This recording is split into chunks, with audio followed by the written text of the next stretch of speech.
గురుకులాలు ఉండబట్టే సపరేటు విద్యా విధానం అనేది మన సమాజంలో అవసరం. ఈ సమాజం మారితే వేరే సంగతి.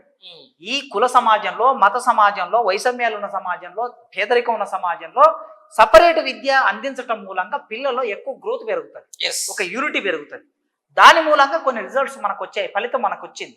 కనుక అట్లాంటి ఫలితం ఇవ్వడానికి నేరుగా ముఖ్యమంత్రి, మీ ఛానల్ ద్వారా ముఖ్యమంత్రి గారికి నేను విజ్ఞప్తి చేస్తున్నా, నేరుగా మీరు గురుకులాల మీద సమీక్ష చేయండి. ఆ తీసివేసినటువంటి లెక్చరర్లు ఎవరైతే ఉన్నారో వాళ్ళు సిఓఈలో పనిచేసే లెక్చరర్లు, వాళ్ళని అక్కడ పెడితేనే, లేదు వాళ్ళని తీసేస్తావా ఇమ్మీడియట్గా నువ్వు రిక్రూట్మెంట్ చేయి.